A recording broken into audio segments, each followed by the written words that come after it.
કંસની બે પત્ની છે, અસ્તિ અને પ્રાપ્તિ. આપણા બધાની બે પત્નીઓ છે. બાહ્ય દ્રષ્ટિએ તો એક જ પત્ની છે, પણ આધ્યાત્મની દ્રષ્ટિએ બે પત્ની છે. પૂજ્યપાદ ભરમલીન શ્રી ડોંગરેજી મહારાજ એમ કહેતા કે દરેકને બે પત્નીઓ છે. કઈ પત્ની બે છે?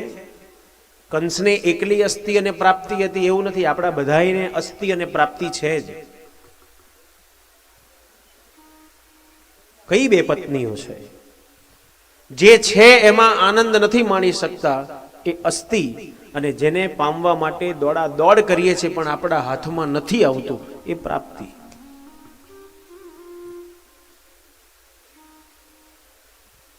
શુકદેવજી વર્ણન કરે, રાજા કંસની બે પત્નીઓ પોતાના ભાઈ જરાસંઘની પાસે ગઈ, સમાચાર આપ્યા તારા બનેવીને કૃષ્ણએ મારી નાખ્યો. જરાસંઘે મથુરા ઉપર ચડાઈ કરી, ભગવાને યુદ્ધ કર્યું, જરાસંઘને હરાયો. એક વખત નહીં 14 વખત હરાયો. આજે જરાસંઘ બ્રાહ્મણોને કહીને આવ્યો, જો આજે હું હારી જઈશ ને તો તમારા બધાનો નાશ કરી નાખીશ. અને તેથી બ્રાહ્મણોનું રક્ષણ કરવા માટે ભગવાને યુદ્ધ કર્યું, અને યુદ્ધ કરતા કરતા ભગવાને રણ છોડી દીધું. રણ છોડ રાય કી જય. આ રણ છોડ જ કે છે. શું કે છે? છોડ છોડ છોડ. શું છોડ? તારા અહંકારને છોડ, અભિમાનને છોડ, રાગદ્વેષને છોડ, મારું તારું છોડ. પણ આપણે એ નથી છોડતા, બીજું બધું છોડીએ છીએ. ચા છોડી, કોફી છોડી, રીંગણા છોડ્યા, બટાકા છોડ્યા. ભગવાન કહે છે જે છોડવાનું છે એ તો પકડી રાખ્યું છે.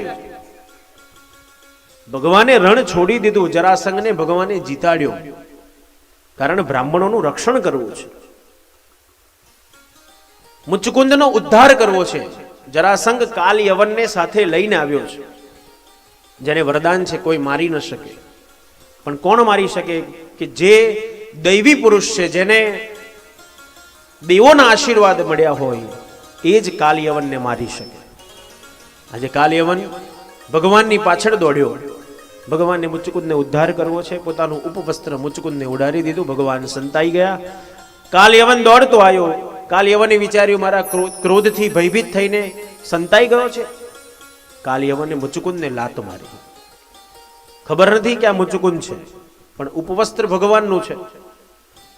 એટલે કૃષ્ણ સમજીને કાલ યવને લાત મારી, અને મુચકુંદને ક્રોધ આવ્યો, અને ક્રોધ આવતા કાલ યવન બળીને ભસ્મ થઈ ગયો. ભગવાને જરાસંઘને જીતાડી દીધો. સમુદ્ર મધ્યે દ્વારિકા નગરીનું નિર્માણ કરેલું છે. ભગવાન દ્વારિકામાં પધારતાની સાથે શ્રી દ્વારિકાધીશ કી જય.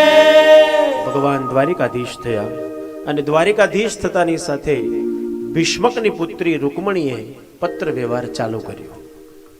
મનોમન ભગવાનને વરી ચૂકેલી છે. જરાસંઘને સમાચાર મળ્યા કે રૂકમણી ભગવાન દ્વારિકાધીશને ચાહે છે. રૂકમણીના ભાઈ રૂકમીને બોલાયો અને કીધું તારી બેનના લગ્ન તાબડતોબ મારા મિત્ર શિશુપાલ સાથે કરાવી દે, ને તો તારી બેનને હું ઉપાડી જઈશ.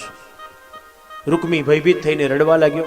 તાબડતોબ 4 દિવસમાં લગ્ન નક્કી થયા. રૂકમણી માને સમાચાર મળ્યા. રૂકમણી માએ પત્ર લખ્યો, સુદેવ બ્રાહ્મણને આપ્યો. સુદેવ બ્રાહ્મણ ચાલતો ચાલતો ભગવાન દ્વારિકાધીશને પત્ર આપ્યો. પત્ર ભગવાને ખોલ્યો, વાંચ્યો. પત્રમાં લખ્યું છે, શ્રુતવાન ગુણાન ભુવન સુંદર શૃણવતાંતે નિર્વિશ્ય કર્ણ વિવરે હરતોંગ તાપમ તનમે ભવાન ખલુ વૃતઃ પતિરંગ જાય. ભગવાન, હું આપને મનોમન વરી ચૂકેલી છું. મેં આપને ક્યારે જોયા તો નથી, પણ આપના વિશે ઘણું બધું સાંભળ્યું છે.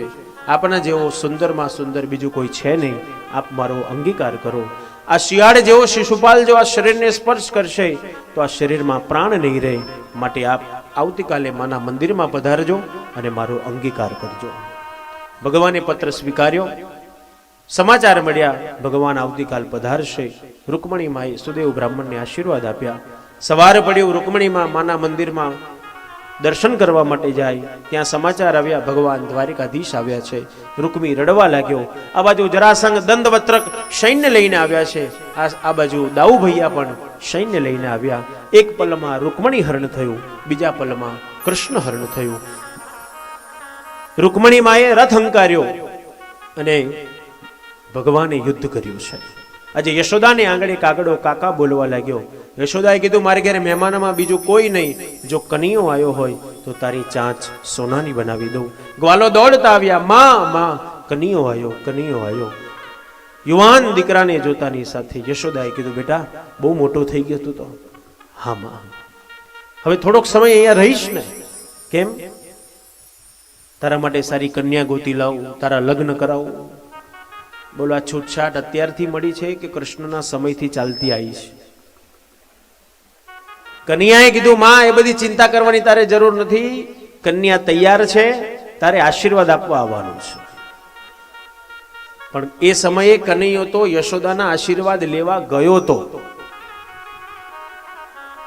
આજનો દીકરો તો કન્યા કરતા એક ડગલું આગળ ગયો. તમારા આશીર્વાદ હાલવા હોય તો હાલજો, ના હાલવા હોય તો નહીં, અમે એકબીજાને આપી દઈશું. અમે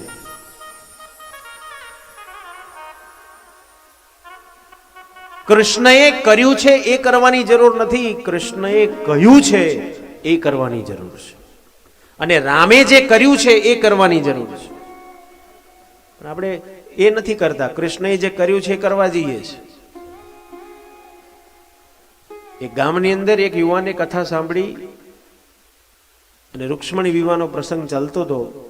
એટલે એણે સાંભળ્યું કે કનૈયો રૂકમણીને ભગાડીને જતો રહ્યો. એટલે કથા પૂરી થઈને 10 દિવસ પછી દીકરો રૂકમણી લઈને ઘેર આવતો રહ્યો. પિતાને કીધું, પિતાજી મેં લગ્ન કરી દીધા. કેમ? આવું કેમ કર્યું? અરે પિતાજી, મેં આપણા ગામમાં કથા બેઠી હતી ને તો મહારાજે કહ્યું હતું કે કનૈયો રૂકમણીને લઈને ભાગી ગયો તો હું લઈ આવ્યો. એટલે પિતાએ દીકરાને કીધું, બેટા તે આખી કથા સાંભળી હતી? હા, આખી કથા સાંભળી હતી. તો 7 વર્ષના કનૈયાએ ગોવર્ધનને ધારણ કર્યો તો ટચલી આંગળીએ, તો જાને જઈને તુંય ધારણ કરને. દીકરો કે ના, એ કનૈયાનું કામ, એ ભગવાનનું કામ, આપણું કામ નહીં. કૃષ્ણએ કહ્યું છે તે કરવાની જરૂર છે.